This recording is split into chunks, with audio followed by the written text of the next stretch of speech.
The heat in Austin, Texas, does not just warm you up. It assaults you. It is a physical, heavy blanket of humidity and boiling air that wraps around your shoulders the second you step out your front door, instantly turning any grand plans you had for the day into a desperate, sweaty struggle for survival. It was a Tuesday in mid-July, the kind of day where the asphalt on the street literally shimmers, playing optical illusions with your eyes. I was standing in the driveway of my house in Whispering Oaks, a neighborhood so aggressively manicured and rigidly controlled that a single weed popping up through a sidewalk crack would probably trigger an emergency town hall meeting. My shirt was plastered to my back. Sweat was stinging my eyes, dripping down my nose, and pooling in the collar of my worn-out gray t-shirt. I was currently locked in a physical battle with a massive, heavily rusted iron tractor rim. It had belonged to my grandfather. Why my grandfather had a tractor rim from a 1970s John Deere in his suburban Austin garage, I will never know. The man was a hoarder of the highest order, a collector of what he lovingly called future projects, and what everyone else called absolute garbage. He had passed away a few months prior, and I had inherited his house, his mortgage, and a garage packed floor to ceiling with decades of his eccentric acquisitions. I heaved the tractor rim up by its oxidized edges, feeling the rough, flaky rust bite into my palms. It weighed at least 60 pounds. I grunted, taking 3 staggering steps toward the front yard before my grip slipped. The rim slammed into the grass with a heavy metallic thud that echoed off the pristine, beige stucco walls of the surrounding houses. I stood there, panting, staring down at it. Whispering Oaks was a community built on the aesthetic of total conformity. Every house was painted one of 4 pre-approved neutral colors. Every lawn was a seamless emerald green carpet of St. Augustine grass, cut to exactly 2 inches in height. Every mailbox was identical black iron. My grandfather had somehow managed to fly under the radar of the Homeowners Association for years by simply never opening his garage door when the sun was up. I, however, had decided today was the day to clean it out.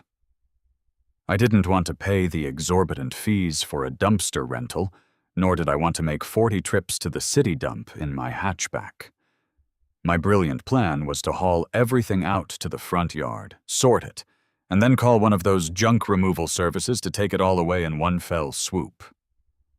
I wiped my forehead with the back of my gritty hand and trudged back into the sweltering, dusty oven of the garage.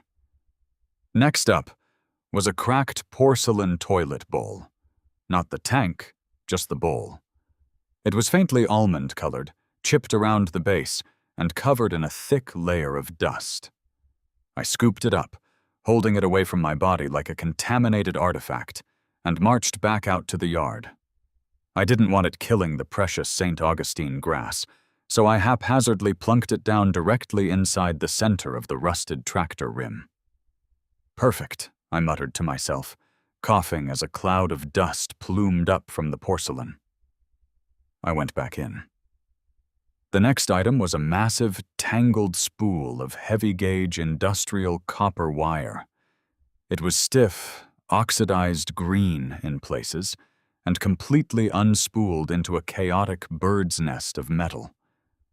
I dragged it out by one end, dragging it across the driveway, and tossed it onto the pile. It landed off-center, draped over the side of the toilet bowl like a metallic tumbleweed. This was exhausting. I was losing the will to live, or at least the will to clean. I needed a break. I went back into the garage one last time to grab something small. I came back out holding 2 items. In my left hand was a disembodied plastic mannequin leg. It was hollow, flesh-toned, and ended in a molded plastic high heel. I think my grandfather had found it near a dumpster behind a defunct Sears. In my right hand was the pièce de résistance, a plastic neon-pink lawn flamingo. Its thin metal legs were missing, and its long, elegant pink neck had been violently snapped in half, hanging on by a shred of faded plastic. I walked over to my growing junk pile. Without really thinking about it, I jammed the mannequin leg point down into the center hole of the toilet bowl. It stuck straight up in the air, a lone plastic limb reaching for the blazing Texas sun. Then, taking the broken flamingo, I wedged its body into the tangle of copper wire, letting its broken neck dangle pathetically over the side of the tractor rim. I took 5 steps back, cracked my knuckles, and stared at my creation. It was hideous. It was an absolute, undeniable abomination. The brutalist rust of the iron rim clashed violently with the mid-century almond of the toilet, which was strangled by the chaotic industrial wire, crowned by the surrealist consumerism of the department store leg, and accented by the tragic, broken kitsch of the flamingo. A slow, creeping smile spread across my face. It was so ugly, so out of place in this neighborhood of hyper-curated perfection, that it almost looped completely back around to being brilliant. In a weird, twisted way, it had balance, it had symmetry. It was a massive middle finger to the suffocating beige conformity of whispering oaks. I crossed my arms, tilting my head. I call it the weight of suburbia, I whispered to myself, chuckling at my own pretentious joke. It was just a temporary pile. I fully intended to go inside, drink a gallon of ice water, take a shower, and call the junk haulers. It was going to be gone by tomorrow morning. It was just a fleeting moment of suburban absurdity. But then, the neighborhood's delicate ecosystem shifted. A shadow fell over my driveway. I didn't even need to turn around to know who it was. I could feel the sudden drop in temperature. I could hear the rapid, purposeful clicking of sensible, low-heeled wedges on the concrete. Click, clack, click, clack. It was the sound of impending doom. It was the sound of Brenda. I turned around slowly. Brenda was the president of the Whispering Oaks Homeowners Association. She was a woman in her late 50s who wielded her microscopic sliver of neighborhood authority with the ruthless, unyielding iron fist of a military dictator. She had an asymmetrical blonde bob that screamed, "I need to speak to the regional manager right now," and she was wearing a pastel yellow twin set that was entirely too warm for July. Perched atop her perfectly hair-sprayed head was a pair of oversized designer sunglasses. In her hand, clutched like a holy text, was her infamous aluminum clipboard. Brenda came to a halt exactly at the boundary line where my driveway met the city sidewalk. She planted her feet shoulder-width apart. She didn't look at me.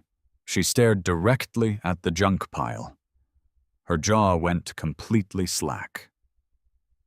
For a full 10 seconds, the only sound was the rhythmic clicking of a neighbor's lawn sprinkler hitting a wooden fence across the street. Tss, tss, tss, tss. Finally, Brenda slowly lowered her sunglasses from her head to the bridge of her nose, as if trying to shield her eyes from the sheer magnitude of the ugliness before her.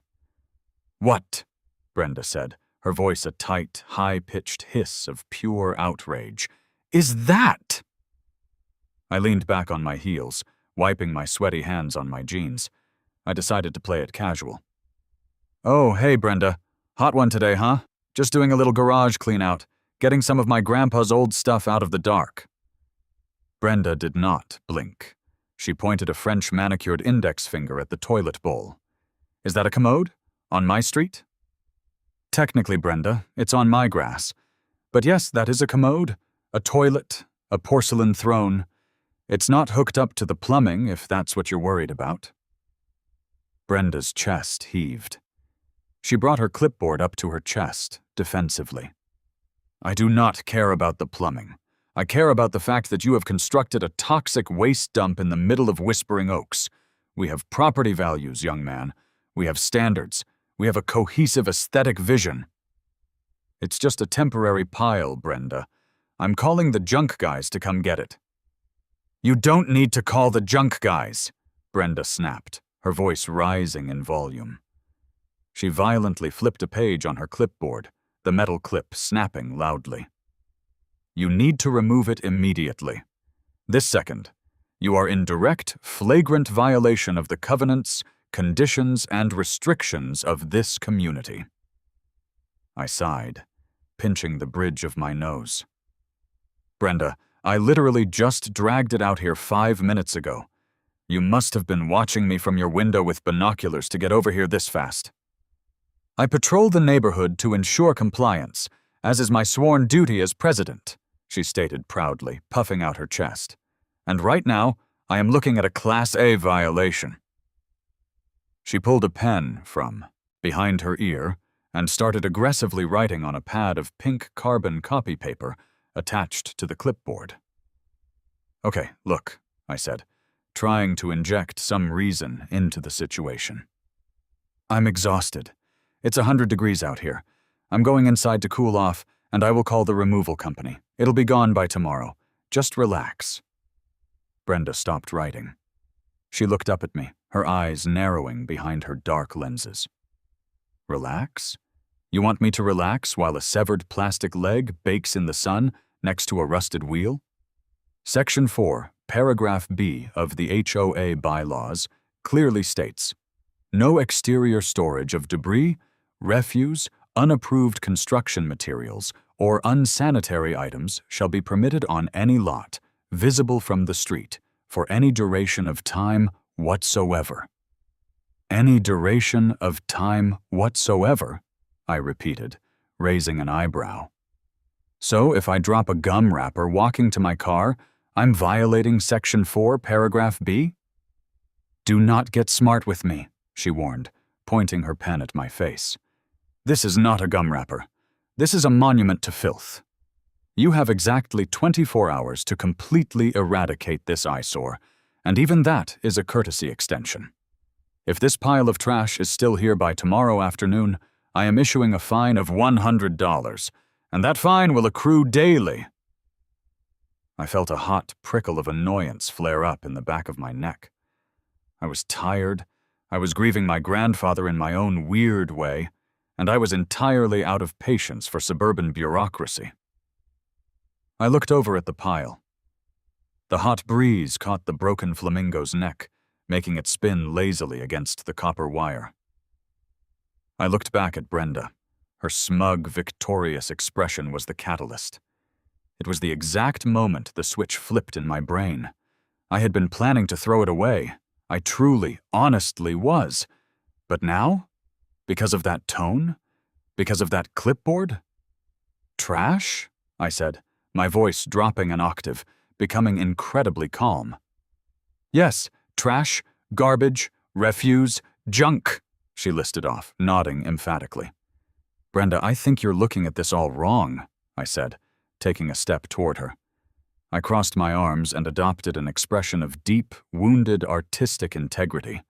"This isn't trash. This is an installation." Brenda blinked. "A what?" "An installation," I repeated, gesturing broadly toward the toilet bowl. "An interactive, multimedia sculpture. I've been working on it for weeks in the studio. I mean, the garage. It's finally ready for public exhibition." Brenda's mouth opened, closed, and then opened again. She looked from me to the pile and back to me. "You are out of your mind. That is a toilet on a tractor wheel." It's a commentary, Brenda, I said, leaning in, tapping into every ounce of fake pretension I could muster. It's a visceral exploration of the suburban condition. The rusted rim? That represents the grinding, inescapable gears of capitalist expectation that we are all chained to. The copper wire? The chaotic, entangled web of modern digital communication that isolates us from our neighbors. The mannequin leg? The fractured nature of consumerism and impossible beauty standards. Brenda stared at me, completely speechless. And the toilet? I continued, lowering my voice to a dramatic whisper.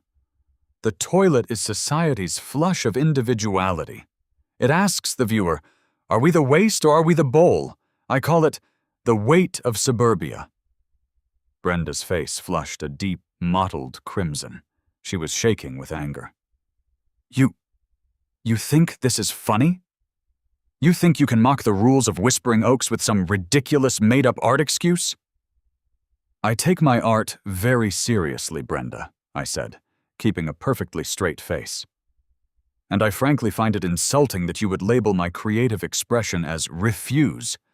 It's incredibly closed-minded of you. With a furious, jagged motion, Brenda ripped the pink carbon copy slip off her clipboard. She marched forward, entirely ignoring the boundary line she had previously respected, and shoved the slip into my chest. I instinctively caught it before it fluttered to the ground. Citation issued, she spat, her voice trembling. Violation of Section 4B. Unlicensed debris. $100. You have 24 hours. If it is not gone, I am calling the City Code Enforcement. I am calling the non-emergency police line, and I will have the HOA lawyer draft a lien against your property. She spun on her heel, the wedge shoes clicking furiously against the concrete as she marched back down the street toward her house. I stood in the driveway, looking down at the pink slip of paper in my hand. It was an official Whispering Oaks HOA notice of violation. The handwriting was aggressive, pressing so hard it almost tore the cheap paper. I looked back up at the pile. The mannequin leg seemed to be standing a little taller. The flamingo looked a little more defiant. Well, I said to the toilet bowl, looks like you just got a permanent home. The next morning, the heat had somehow intensified. I sat on my front porch in an Adirondack chair, sipping a large iced coffee, waiting. I had intentionally placed myself right in the sight line of Brenda's house down the street. I knew she was watching. I could practically feel the laser beams of pure suburban hatred burning through her Venetian blinds. My art installation sat proudly in the morning sun. Overnight, I had actually gone out with a flashlight and made a few adjustments. I angled the tractor rim so it caught the morning light better. I meticulously arranged the copper wire to look more intentionally chaotic. It was no longer a pile of junk. It was a battle standard. At exactly 9:02 a.m., a white Ford Explorer with the flashing amber and blue lights of the Austin Police Department slowly rolled down the street. It crawled past my house, stopped, reversed, and parked directly in front of my driveway. I took a slow sip of my coffee. Here we go. The car door opened, and Officer Daniels stepped out. I knew Daniels. He patrolled this sector often, and usually stopped by the local coffee shop where I occasionally worked remotely. He was a large, tired-looking man with a thick mustache and an expression that permanently conveyed the sentiment. I do not get paid enough for this. He hitched up his utility belt, adjusted his sunglasses, and walked slowly up my driveway. He didn't look angry. He just looked profoundly exhausted. "Hey, Daniels," I called out from the porch, raising my coffee cup. He stopped a few feet from the installation, resting his hands on his hips. He stared at it for a long, quiet moment. He looked at the toilet. He looked at the severed flamingo neck.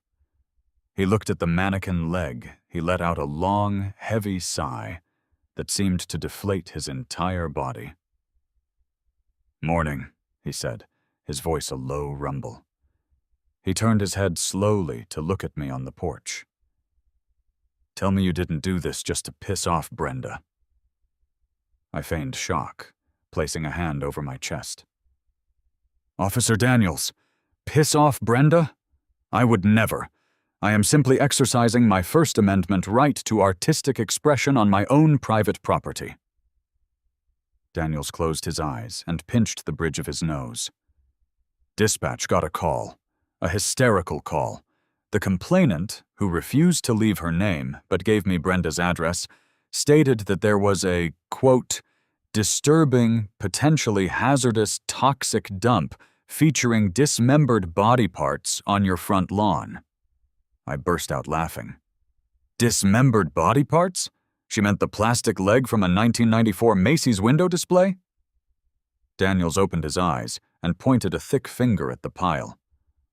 "So that's not a real human leg stuffed into a toilet bowl? Unless humans are made of hollow, flesh-toned plastic and have a seam running down their calf. No, it is not." Daniels shook his head slowly. He pulled a small notebook out of his breast pocket, though he didn't bother opening it. "Look, man, between you and me, I think it's hilarious. It's the most interesting thing to happen in this neighborhood since the great rogue sprinkler incident of 2024. But you know she's not going to let this go, right? She's going to ride my captain's ass until we do something." "What can you do, Daniels?" I asked, leaning forward, setting my coffee down. "Is there a city ordinance against ugly yard art? It's on my property line. It's not blocking the sidewalk. It's not a noise violation. It's not emitting noxious fumes. It's just... there." Daniels looked at the pile again. "Well, she tried to claim it was a health hazard because of the toilet, said it might attract mosquitoes." "It's a dry bowl," I countered. "There's no tank, no water, no pipes. It's literally just porcelain." Daniels tapped his notebook against his chin. "Technically, it is a civil matter. It's an HOA dispute. A PD doesn't enforce HOA bylaws. We enforce the law. And as far as the law is concerned..." He paused, a tiny smile playing at the corner of his mustache. "This is just really, really bad modern art." "Hey," said, pointing a finger at him. "I call it the weight of suburbia. It has layers." "Right, layers," Daniels chuckled, turning to walk back to his cruiser. "I'm going to clear the call. No crime found, civil dispute over aesthetics. But I'm telling you, buddy, you're poking the bear. Brenda is going to escalate this." "Let her," I called out as he opened his car door. "I've got nothing but time and rusted metal." Daniels gave me a two-finger salute, got in his car, and drove off. I smiled. Round one went to me, but Daniels was right. Brenda wasn't going to let this go. If I was going to commit to the bit, if I was going to truly claim this was an art installation, I couldn't just leave it sitting on the grass. That looked like junk. Real art, permanent art, needed a foundation. It needed infrastructure. It needed to be legally unmovable. I pulled out my phone and dialed a number I hadn't used in a few years. It belonged to a guy named Big Mike. Mike was an independent concrete contractor.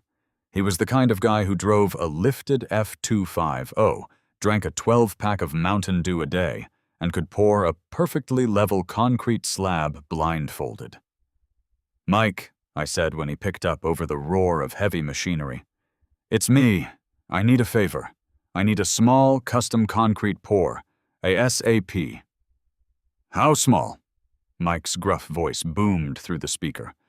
"About 4 feet by 4 feet, maybe 6 inches deep. I need a plinth." "A what?" "A concrete base, like a pedestal." "What are we putting on it?" Mike asked, the sound of machinery dying down in the background. "A tractor wheel, a toilet, and some copper wire." There was a long silence on the other end of the line. Brother, Mike finally said, his voice thick with confusion. Are you doing okay? Did you hit your head? I'm perfectly fine, Mike. In fact, I've never been better. Can you do it today? I'll pay double your emergency rate in cash. Double cash? Mike repeated, suddenly very interested. I'll be there in an hour. Don't care if you want me to cement a toaster to a mailbox. For double cash, I'm your guy. True to his word, Big Mike's massive truck rattled into my driveway exactly 58 minutes later. Mike hopped out, a giant of a man wearing a dirt-stained high-vis shirt and steel-toed boots. He walked over to the pile, took off his baseball cap, and scratched his head. This is it? He asked, looking at me sideways. This is it. I need a solid steel-reinforced concrete pad poured right here. Then, I need you to embed the bottom of that tractor rim directly into the wet concrete so it sets permanently. Can we do that? Mike squinted at the rim. Yeah, easily. We dig down a few inches, lay some rebar grid, pour the high-strength quick-set mix, and drop the rim in. Once it cures, it's not going anywhere without a jackhammer and a whole lot of noise. Perfect. Do it. For the next 2 hours, my front yard became a construction zone. Mike and his assistant dug up a perfect square of my pristine St. Augustine grass, which I knew would send Brenda into an absolute tailspin of rage. They mixed the concrete right there in a wheelbarrow, the grinding sound of gravel and cement echoing through the quiet neighborhood. I stood on the porch, watching the progress. Halfway through the pour, Brenda's front door burst open. She marched out onto her lawn, froze, and stared in absolute horror as Mike dumped a wheelbarrow full of wet gray sludge onto my lawn. She whipped out her phone and started frantically dialing. I just waved at her. All right, Mike said, wiping sweat from his brow as he smoothed out the edges of the concrete pad with a trowel. She's ready. Grab an end of that rim. Together, we hoisted the heavy iron rim. Mike guided it perfectly into the center of the wet concrete, pressing it down so the bottom edge was submerged by about 2 inches. He then took a level and checked it. Dead level, he announced proudly. I quickly replaced the toilet inside the rim, rearranged the copper wire, and stuck the mannequin leg back in place. Mike stood back, hands on his hips, admiring his handiwork. He shook his head slowly. You know, when you first told me, I thought you were crazy. But seeing it now, cemented in, it's still crazy. But it's solidly built crazy. I respect that. You want me to cement the toilet to the rim? No, I might need to adjust the angle of the bowl, depending on the season, I said, completely deadpan. Mike burst out laughing. You're a sick man. That'll be $400. I handed him the cash. As he drove away, I looked at the new, permanent home of the weight of suburbia. It wasn't just a pile of junk anymore. It was affixed to the earth. It was real. But I knew a concrete pad wasn't going to stop the HOA. The bylaws were strict. They could, theoretically, hire a crew, come onto my property, demolish the entire thing, and slap a lien on my house for the cost of the demolition. Brenda was absolutely petty enough to do it. I needed an ironclad defense. I needed legal armor. I went inside, booted up my laptop, and cracked my knuckles. It was time to go to war. It was time to find the loophole. I spent the next 6 hours diving into the deepest, darkest corners of the Whispering Oaks Homeowners Association C and R S. The document was 120 pages of the most mind-numbing, draconian legalese imaginable. There were rules about the exact shade of white your interior window blinds had to be. There were rules about the maximum allowable height of a bird bath, 32 inches, no exceptions. I read through Section 4, the debris and nuisance clause Brenda had cited. It was broad. It covered almost everything. But then on page 84, buried under a subsection about seasonal holiday decorations, I found it. Section 7, paragraph C, the artistic exemption. I leaned closer to the screen, my heart beating faster. The clause read, "No exterior modifications, installations, or stand-alone structures shall be permitted without prior written approval of the Architectural Review Committee, except in the case of certified original outdoor artwork.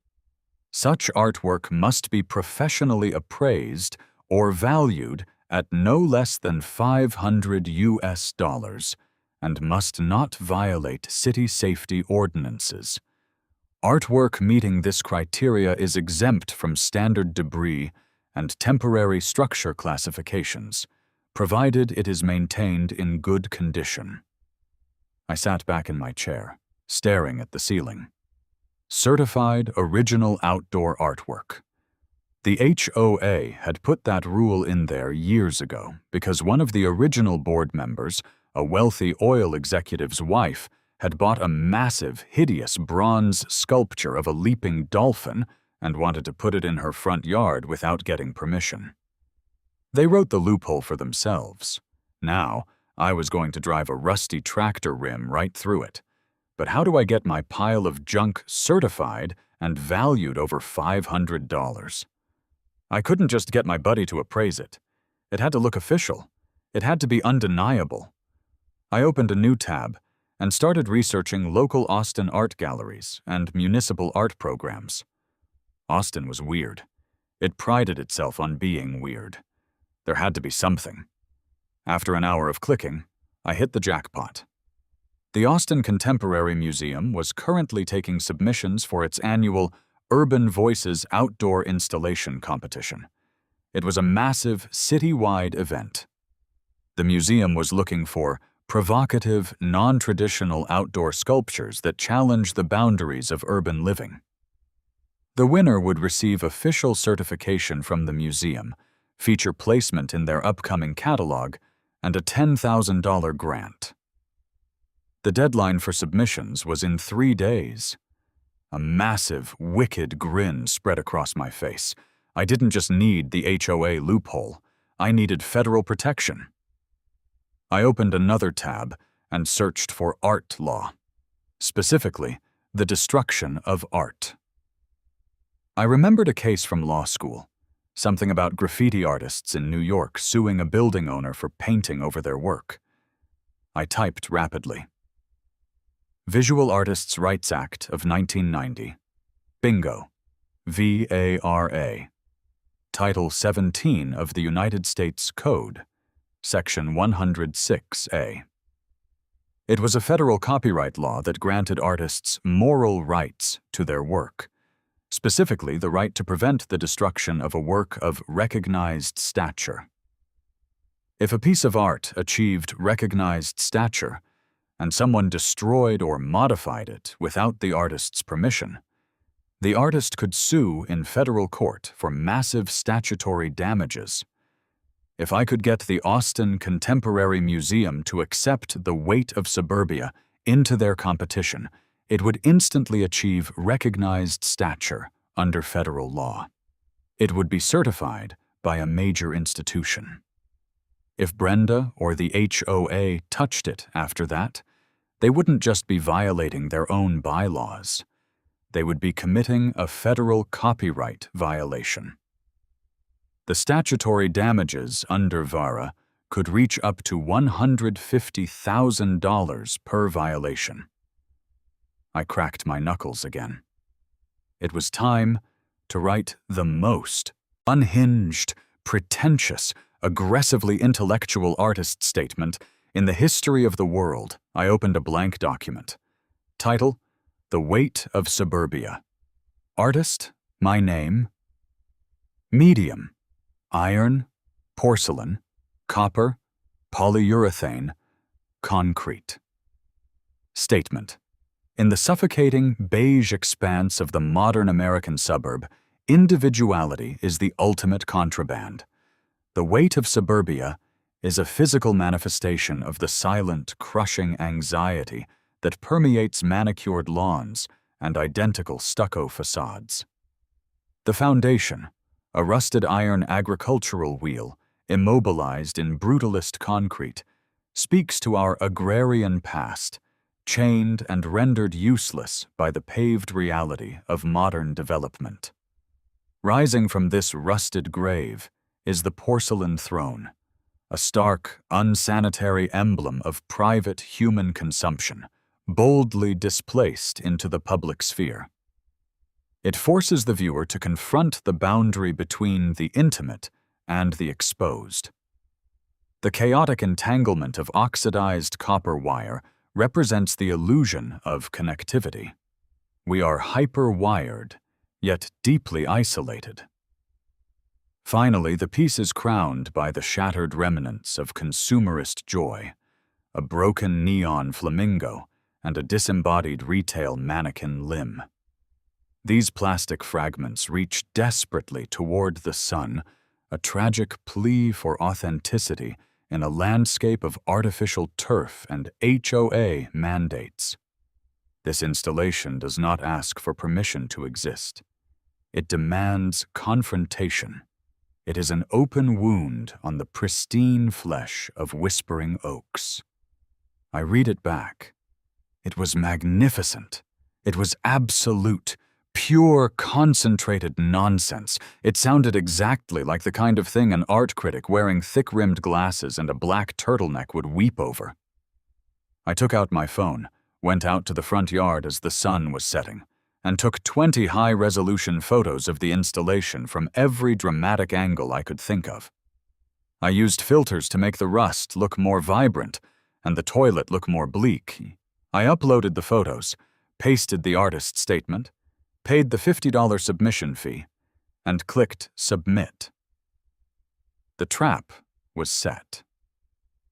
Now, I just had to wait for the museum to take the bait, and for Brenda to walk right into the snare. The next morning, honestly, I woke up feeling like a general surveying a battlefield. The sun wasn't even fully up yet, just this bruised purple light bleeding over the perfectly uniform rooftops of Whispering Oaks, but the war had officially started. I shuffled out to the front porch in my boxers and an oversized t-shirt, scratching my stomach. And there it was, taped to my front door with blue painter's tape, because Brenda knew standard masking tape would leave a residue and violate the door maintenance bylaws, was a thick, official-looking envelope. I ripped it open. It was the first fine. $100. The citation reason just said, "Gross visual nuisance and unauthorized permanent fixture." I laughed out loud, a harsh, echoing sound in the quiet morning air. She had seen the concrete. She knew it wasn't just a pile of junk anymore. I took the citation, walked over to the Weight of Suburbia, and carefully tucked the piece of paper under the broken flamingo's wing. It added a nice pop of bureaucratic white to the rusty aesthetic. By noon, the neighborhood was practically humming with tension. You have to understand the demographics of Whispering Oaks. These are people whose biggest adrenaline rush of the month is usually catching someone putting the wrong type of plastic in the recycling bin. I logged on to the Nextdoor app, which is basically a digital gladiator arena for bored suburbanites, and it was absolutely blowing up. A post from Brenda was pinned to the top of the neighborhood feed, typed entirely in capital letters. Urgent safety alert. Hazardous waste dump erected on Elm Street. Do not let children or pets near it. The comments were a goldmine of unhinged paranoia. One guy, who I'm pretty sure was the retired accountant from 3 doors down, speculated that the copper wire was a makeshift antenna designed to intercept neighborhood Wi-Fi signals. A woman named Carol suggested the toilet was part of a satanic ritual. I literally spent an hour just sitting on my couch, eating dry cereal out of the box, liking every single crazy comment. I even replied to Carol from an anonymous burner account, saying, "I heard he's trying to summon the ghost of a health inspector." But Brenda wasn't just venting on the internet. Around 2 o'clock in the afternoon, the heavy, grinding roar of a diesel engine rattled my living room windows. I peeked through the blinds. A massive, flatbed junk removal truck, painted aggressively bright yellow, was backing into my driveway. The side of the truck read, "Junk Busters. We haul it all." I grabbed an ice-cold, sparkling water from the fridge, popped the top, and strolled out the front door just as 2 guys hopped out of the cab. They were both wearing thick leather work gloves and looked like they lifted weights competitively. Brenda was already there, power walking across my lawn like she owned the title to the dirt. She was waving her clipboard at the 2 guys. "Right there," Brenda barked, pointing a sharp, manicured finger at my masterpiece. "The whole thing needs to go. The concrete base, the metal wheel, the commode. All of it. And I want the area raked flat afterward." The lead junk hauler, a guy with a thick red beard and a neck tattoo, looked at the pile, then at Brenda, and then at me standing on the porch. He tipped his dirty baseball cap at me. "Afternoon. You the homeowner?"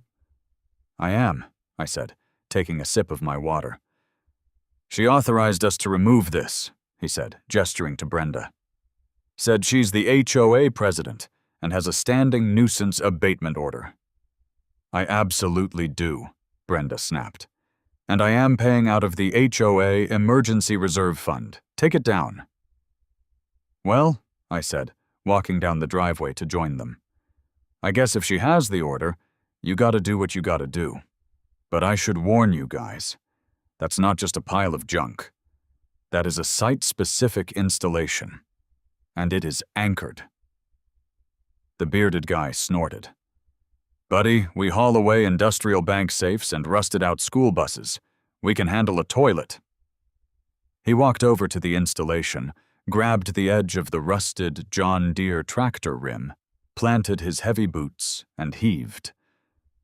Nothing happened. The guy grunted, his face turning a little pink.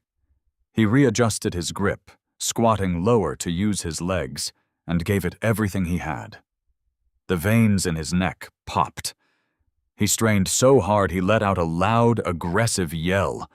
The wheel didn't even vibrate. Big Mike's high-strength quick-set concrete had cured like solid granite. The rim was basically fused to the Earth's crust at this point. The hauler let go, gasping for breath, shaking out his hands. He kicked the concrete pad with his steel-toed boot. It made a dull, solid thud. "What the hell is this?" he wheezed, looking at me. "Like I said," I smiled warmly. "Anchored. It's set in reinforced concrete. You're going to need a jackhammer, a backhoe, and probably a permit from the city to dig up the utility lines beneath it if you want to get that out of the ground." Brenda's jaw dropped. She stared at the concrete pad like it had just insulted her mother. You cemented it? You cemented a toilet to the ground?" "It's a foundational element of the piece, Brenda," I explained calmly. The second hauler walked over, examined the concrete, and shook his head. "Yeah, lady, my boss didn't quote us for demolition work. We don't carry pneumatic tools on the truck. We just pick stuff up and throw it in the back. We can't take this." "But I am paying you!" Brenda shrieked, her voice echoing down the street. A few curtains in the neighboring houses twitched. "I have the emergency funds! Go get a jackhammer!" "Lady, we're hourly," the bearded guy said, already pulling off his gloves. "We don't do demo. You need a construction crew. Call us when it's loose." They climbed back into their bright yellow truck and peeled out of the neighborhood, leaving Brenda standing on my lawn, vibrating with pure, unadulterated rage. "You think you're so clever," she hissed at me, her eyes completely wild behind her oversized glasses. "You think you can outsmart the CC&Rs. I am calling the lawyers tomorrow. We will place a lien on your mortgage. We will foreclose on this house if we have to. This trash is coming down." "It's art, Brenda," I called after her as she stormed away. "And it's priceless!" Honestly, the next 48 hours were a tense waiting game. The fines kept coming. By Thursday morning, I had $300 worth of pink slips shoved into my mailbox. My inbox was full of threatening emails from the property management company the HOA employed. The legal threats were escalating. If the museum didn't bite, I was literally going to have to hire Big Mike to come back with a jackhammer, and I'd be out the money, the fines, and my pride. I was sitting at my kitchen island, nervously refreshing my email for the 50th time when my cell phone buzzed. It was an unknown number with a local Austin area code. I cleared my throat and answered. "Hello?" "Hi, yes. Am I speaking with the artist responsible for The Weight of Suburbia?" The voice on the other end was smooth, polished, and dripped with that specific kind of academic vocal fry you only hear in liberal arts universities and expensive coffee shops. "This is he," I said, trying to keep my voice steady. "Wonderful. My name is Julian, and I'm a senior curator with the Austin Contemporary Museum. I'm calling alongside my colleague, Serafina. We are currently reviewing the shortlist for the Urban Voices grant." My heart did a massive, heavy thump in my chest. "Oh, wow. I'm honored." "Well, your artist statement was incredibly provocative," Julian said. I could hear papers shuffling in the background. "The way you articulate the suffocating beige expanse of the suburb, it really resonated with the selection committee. The juxtaposition of the raw, brutalist iron against the hyper-sterilized porcelain is just a scathing critique of modern domesticity. It's messy. It's confrontational." "It really is," I agreed, biting my lip to stop myself from laughing. "I mean, I poured my soul into that concrete, literally." "Yes, the permanence of the concrete base is what truly elevates it from found object assemblage to a definitive territorial statement." A woman's voice, Serafina, I assumed, chimed in on speakerphone. "We were wondering, is the piece available for a site visit today? The committee requires an in-person viewing of all shortlisted physical installations before we finalize the awards." "Absolutely," I said, trying to sound aloof and busy. "I'm in the studio all day. You can come by whenever." "Excellent. We'll be there in an hour." I hung up the phone and let out a victorious, unhinged cackle that probably echoed into the neighbor's living room. I sprinted into my bedroom, threw on a clean pair of jeans and a black t-shirt, trying to look minimalist and tortured, and ran out to the front yard. I wiped a smudge of dirt off the toilet rim to make it look intentionally placed. I fluffed the broken flamingo. 55 minutes later, a slate-gray, all-electric Polestar pulled up to my curb silently. The doors opened, and Julian and Serafina stepped out. They were magnificent. They looked exactly like people who judge things for a living. Julian was a tall, impossibly thin man wearing a loose, unstructured black linen suit over a white t-shirt with round tortoiseshell glasses. Serafina was wearing an asymmetrical black dress that looked like it was made out of architectural scaffolding, and she had striking, geometric silver jewelry around her neck. They didn't even look at me at first. They walked straight up to the Weight of Suburbia, stopping about 3 feet away. Julian crossed his arms, resting a hand on his chin. Serafina tilted her head, her eyes tracing the chaotic lines of the tangled copper wire. I walked down the driveway slowly. giving them space. Julian? Serafina? I'm the artist. Julian looked over, a faint, impressed smile on his face. It's much more aggressive in person. The photos didn't quite capture the sheer audacity of the placement. The fact that it sits completely exposed on this hyper-manicured, almost dystopian lawn. The context is everything. Exactly, I said, nodding solemnly. The environment is part of the canvas. The lawn represents the oppressive conformity, and the installation is the rupture. Brilliant, Serafina whispered, taking out a high-end mirrorless camera and snapping a few photos. The tension between the cheap plastic of the mannequin and the heavy industrial iron, it speaks to the disposable nature of modern identity. I mean, I literally could not believe this was working. They were eating it up. They were writing my own joke for me. Notice the angle of the toilet, I said, deciding to push my luck. It faces directly toward the HOA president's house. It's a silent, perpetual challenge to authority. Julian let out a sharp, delighted laugh. Oh, that is delightfully subversive. That is exactly the kind of urban voice we are looking for. And then, right on cue, the universe delivered the greatest gift of all time. The front door of Brenda's house banged open. She must have seen the strange, artsy strangers inspecting the garbage pile. She came charging down the sidewalk, her wedge shoes practically sparking against the pavement. She was holding a thick manila folder, her face twisted in absolute fury. "Excuse me!" Brenda screamed as she approached. "Excuse me! Are you from the city? Are you code enforcement?" Julian and Serafina turned, looking at Brenda with mild, detached curiosity, like they were observing a volatile species of bird at the zoo. "No, madam," Julian said politely. "We are curators from the Austin Contemporary Museum."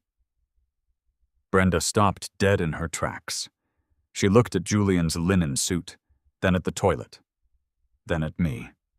Her brain seemed to short-circuit for a second. The museum? What are you doing here?" "We are evaluating this piece for the Urban Voices grant," Serafina explained, gesturing gracefully toward the pile of junk. Brenda's face turned a color I can only describe as apocalyptic purple. "Evaluating? Evaluating what? This is trash. This is illegal, unsanitary, unlicensed debris. He put a commode on the grass. He's terrorizing the neighborhood." She pointed her clipboard at me, her hand literally shaking. "I am the president of this HOA. I have issued 4 citations. I have lawyers drafting a lien. You cannot encourage this vandalism." Julian didn't look offended. In fact, his eyes lit up behind his tortoiseshell glasses. He looked from Brenda's furious, screaming face back to the installation. He slowly pulled a small leather notebook from his pocket and started writing. "Incredible," Julian whispered, mostly to himself. "The visceral reaction, the bourgeois panic." "Madam, please continue," Serafina said, stepping closer to Brenda, holding her camera up. "How does this structure make you feel? Does it threaten your sense of domestic security?" "Threaten my... What is wrong with you people?" Brenda shrieked, batting her hand at the camera. "It's a rusted tire and a broken plastic bird. It's an eyesore. It's bringing down my property value. It is a violation of Section 4B. "Section 4B, Julian muttered, nodding as he wrote it down. "The codification of aesthetic tyranny. Fascinating." "I am calling the police!" Brenda screamed, throwing her hands in the air. "I am calling the mayor! This is a joke! You are all part of a sick joke!" She spun around and marched back to her house, slamming the front door so hard the wood-framed shuddered. Silence fell over the driveway. The broken flamingo twisted slightly in the wind. Julian slowly closed his notebook. He looked at Serafina. Serafina looked at Julian. They both turned to me. "I don't think we need to see any other candidates," Julian said, his voice hushed with awe. "The way it provokes, the way it disrupts the social fabric of the community to the point of literal hysteria. It's not just a sculpture, it's a psychological experiment. It's a masterpiece." "I agree," Serafina said, lowering her camera. "It completely redefines the boundary between private property and public provocation." Julian reached out and shook my hand firmly. "The gala is this Saturday night at the main museum campus downtown. You'll receive the official email tonight. I strongly suggest you prepare a speech. And dress appropriately." They got back into their silent electric car and drove away, leaving me standing in the Texas heat, completely stunned. I had just won. I hadn't just beaten the HOA, I had weaponized them. Brenda's own outrage had been the final brushstroke on my fake masterpiece. Saturday night arrived, and I was, to put it mildly, out of my element. I had gone to a discount tuxedo rental place in a strip mall and rented the cheapest black suit they had. The pants were slightly too long, pooling around my shoes, and the jacket smelled faintly of dry cleaning chemicals and old cologne. I looked like a groomsman at a budget wedding, but I honestly didn't care. The Austin Contemporary Museum was a massive, angular building made of glass and steel, sitting on a hill overlooking the city skyline. The gala was taking place in the main atrium, a cavernous space filled with abstract sculptures, severe lighting, and hundreds of the wealthiest, most pretentious people in Texas. There were waiters walking around with silver trays of champagne and tiny, incomprehensible hors d'oeuvres that looked like foam and tweezers were heavily involved in their creation. I grabbed a glass of champagne, awkwardly dodging a woman wearing a dress that looked like a crumpled parachute, and found a spot near a massive concrete pillar to observe the room. The Urban Voices exhibit was prominently displayed on digital screens circling the room. They were showing photos of the shortlisted installations. And there, in massive high-definition glory, rotating on a 20-foot LED screen, was a beautifully lit photograph of my grandfather's rusted tractor rim, the chipped toilet bowl, and the broken flamingo sitting on my lawn. The caption underneath read, "The Weight of Suburbia." I took a sip of the champagne. It tasted like victory. And then, out of the corner of my eye, I spotted her. Brenda. Of course she was here. Whispering Oaks was an affluent neighborhood, and Brenda was exactly the type of person who bought tables at museum galas to flex her social status and drink free wine. She was wearing a very stiff, very expensive-looking emerald green gown. Her husband, a quiet man who always looked like he was desperately trying to calculate how to disappear into the nearest wall, trailed behind her. Brenda was holding a glass of wine, chatting with a group of older women dripping in diamonds. She looked smug. She looked completely in her element. I debated going over and saying hello just to ruin her night, but I decided to wait. The trap hadn't fully sprung yet. At 8 p.m., a sharp chime echoed through the atrium, and the lights dimmed. A spotlight hit a small stage set up in front of the main staircase.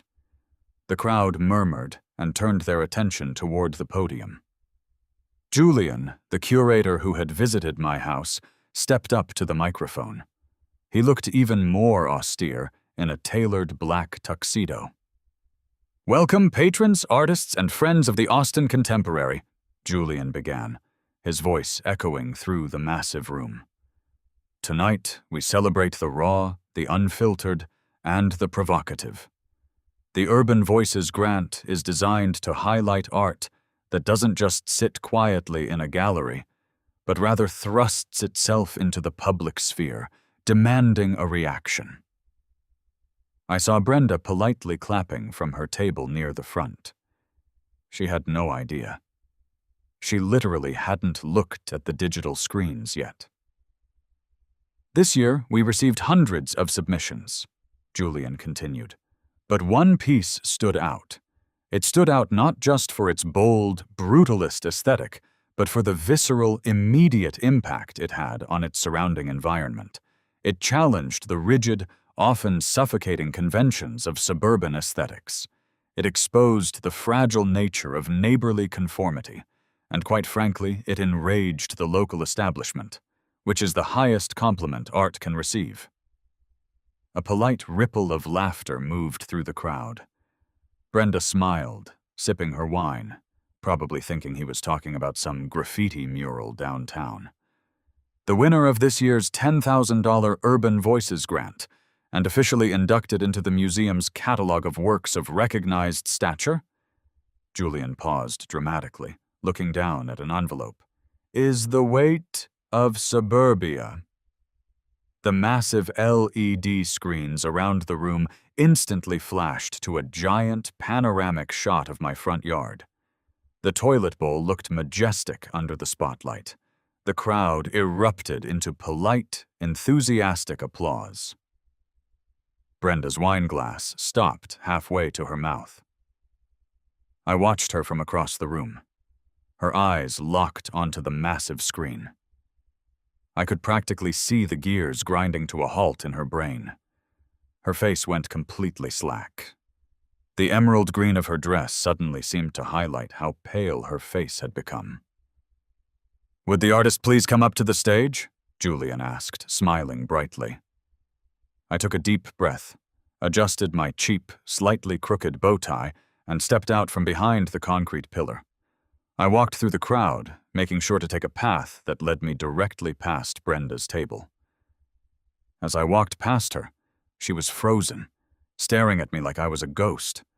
Her mouth was slightly open.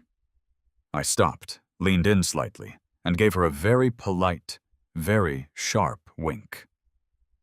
Thanks for the inspiration, Brenda, I whispered. I jogged up the stairs to the stage. Julian shook my hand, handing me a heavy glass trophy and an oversized novelty check for $10,000. The flash bulbs of local press photographers went off, blinding me for a second. I stepped up to the microphone.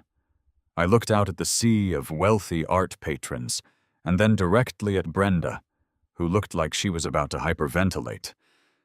I guess, honestly, I just want to thank the Whispering Oaks Homeowners Association, I said into the mic, my voice booming across the room. Without their strict, unyielding dedication to beige houses and perfectly trimmed grass, my work would have no meaning. True art requires friction, and they provided a lot of friction. Thank you.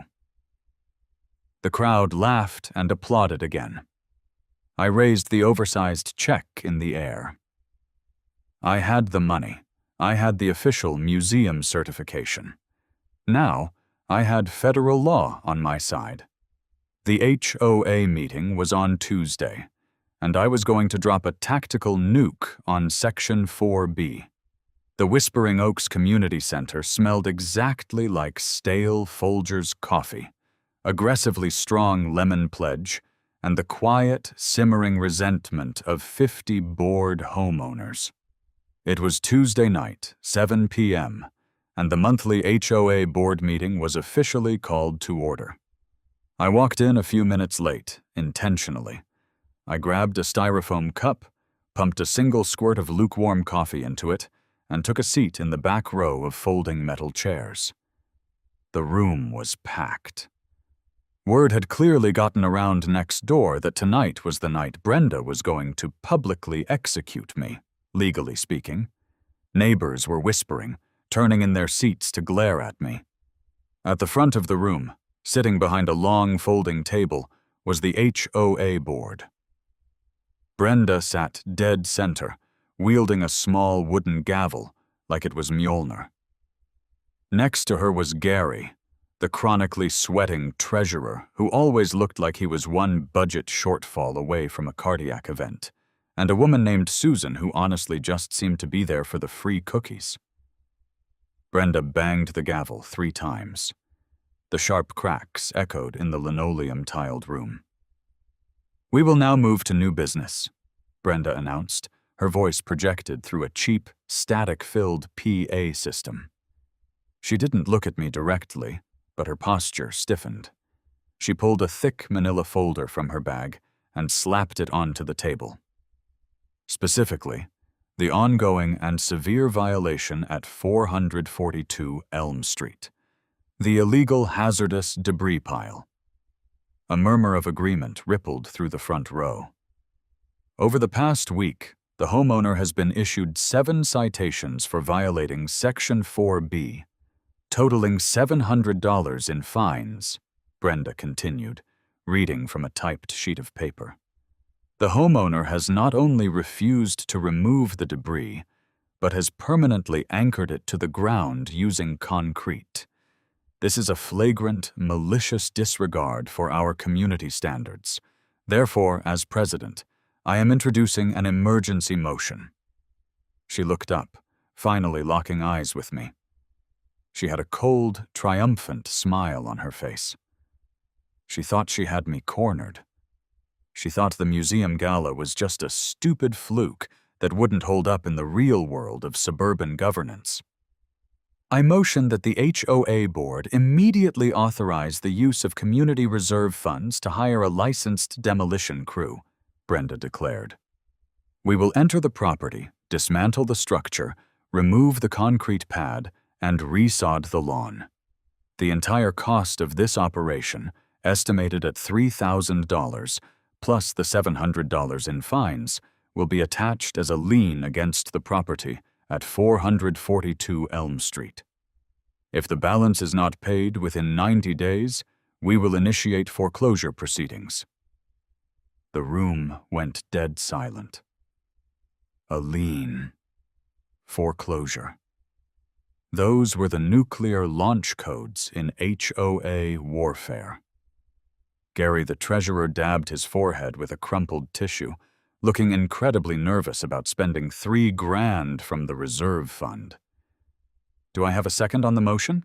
Brenda asked. Susan timidly raised her hand. I second. Motion seconded.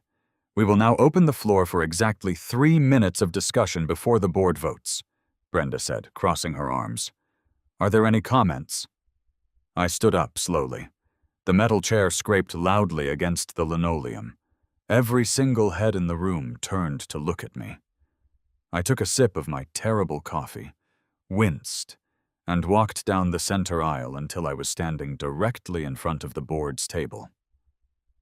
I have a comment, Brenda, I said, keeping my voice perfectly calm and conversational. You have 3 minutes, she snapped, glaring down at me.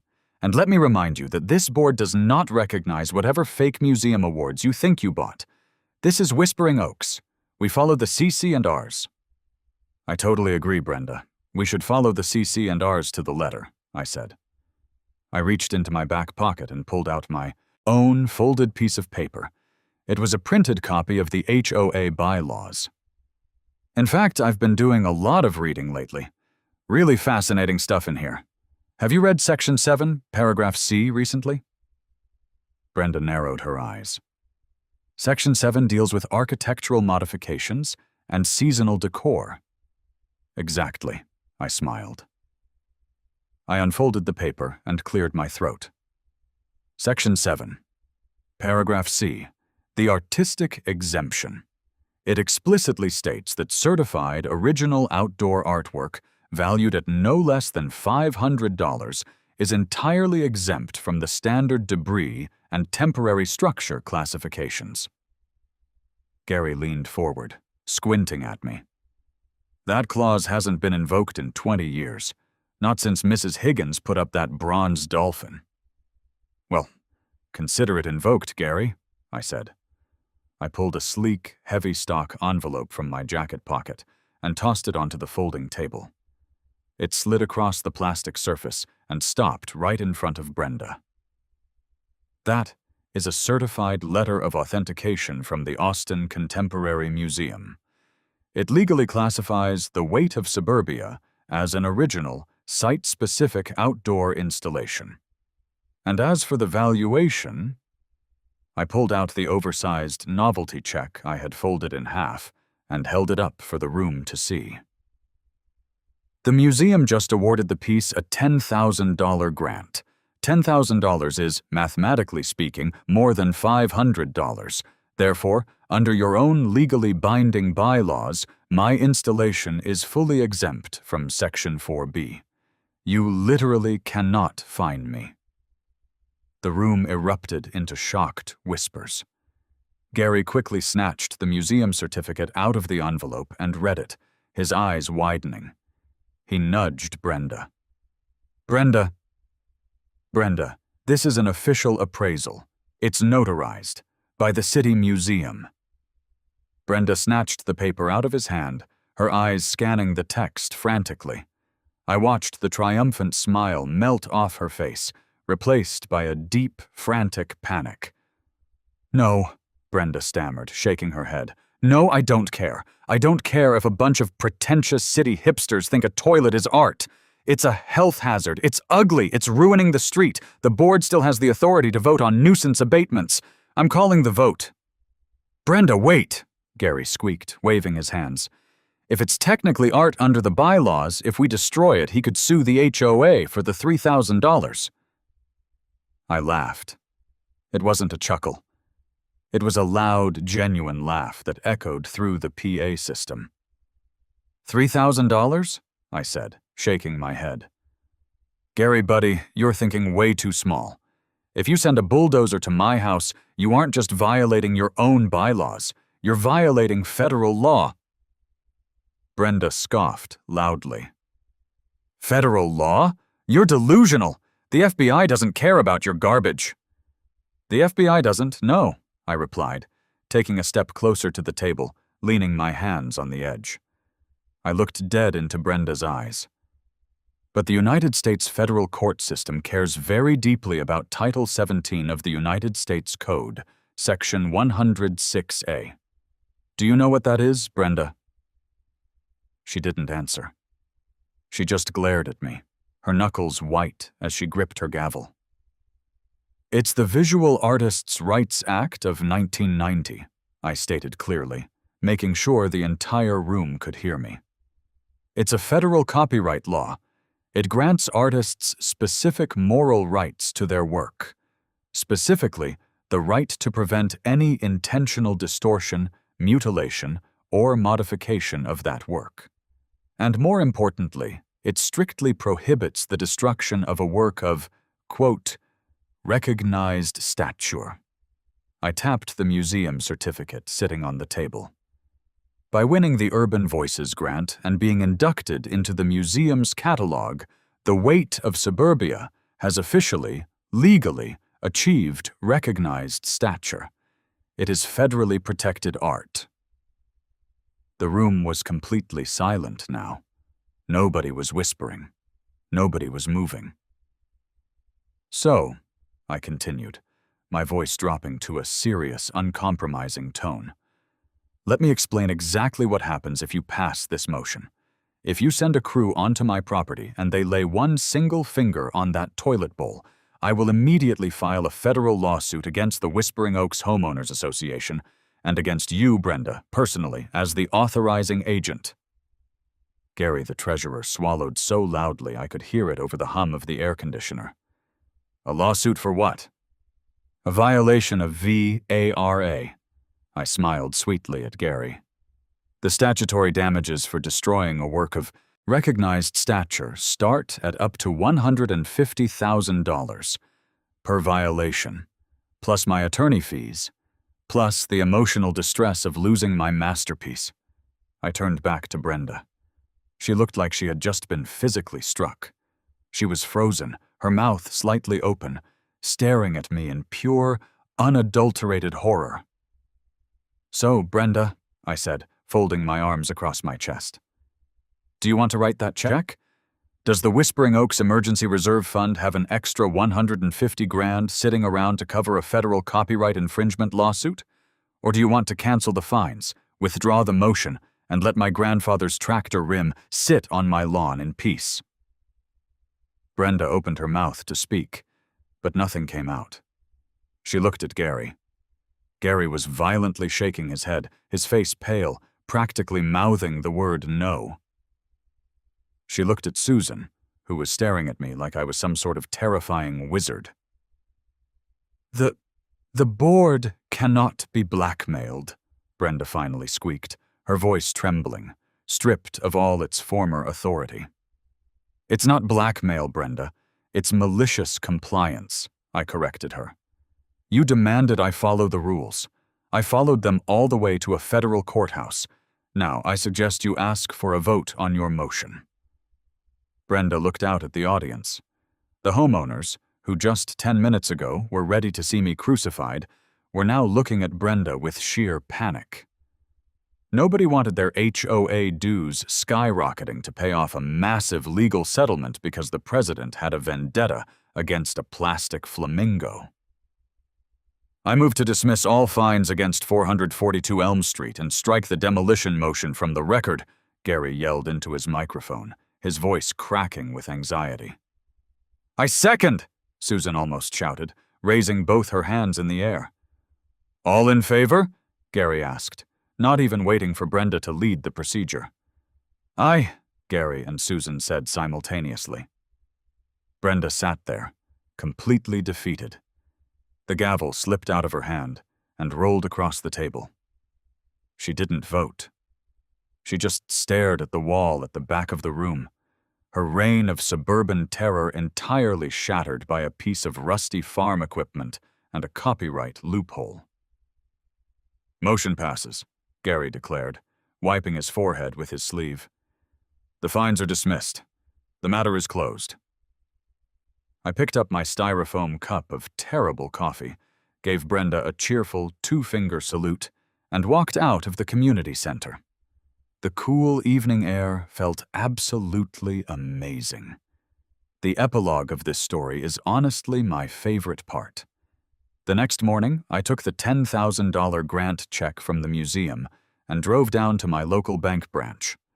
The teller looked at the check, looked at me, and asked what the grant was for. I told him it was for cementing a toilet to my front yard. He laughed for a solid minute before depositing it into my account. But I didn't just deposit the check. Before I handed it over to the teller, I went to a high-end print shop downtown. I asked them to make a full-color, high-resolution copy of the check on heavy cardstock. Then I went to a custom framing store. I picked out the nicest, most ostentatious gold leaf frame they had. I spent $300 just on the frame and the archival matting. I had the color copy of the $10,000 check mounted inside it. It looked incredibly official. It looked expensive. I took the framed check, drove to the local post office, and boxed it up in a secure shipping container. I addressed it to Brenda at her house, exactly 4 doors down from mine. I didn't just mail it, though. I sent it via USPS certified mail, with signature confirmation required. I wanted to make absolutely sure she had to physically sign for her own defeat. She had to look the mail carrier in the eye, sign her name on the little electronic pad, and accept the package. Before I sealed the box, I took out a bright yellow Post-it note and a thick black Sharpie. I stuck the note directly to the glass of the gold frame, right over the amount of the check. I wrote, "Brenda, thanks for the inspiration. Couldn't have done it without your critical eye. The Artist."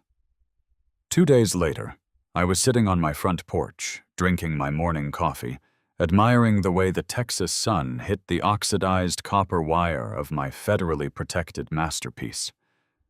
I saw the white USPS truck pull up down the street. I watched the mail carrier walk up to Brenda's door with a large rectangular box, watched him ring the doorbell. I watched Brenda open the door in her bathrobe, sign the scanner, and take the box inside. About 5 minutes later, I heard a faint, high-pitched scream of absolute rage echo from inside her house. I took a slow, deep sip of my coffee, kicked my feet up on the porch railing, and smiled.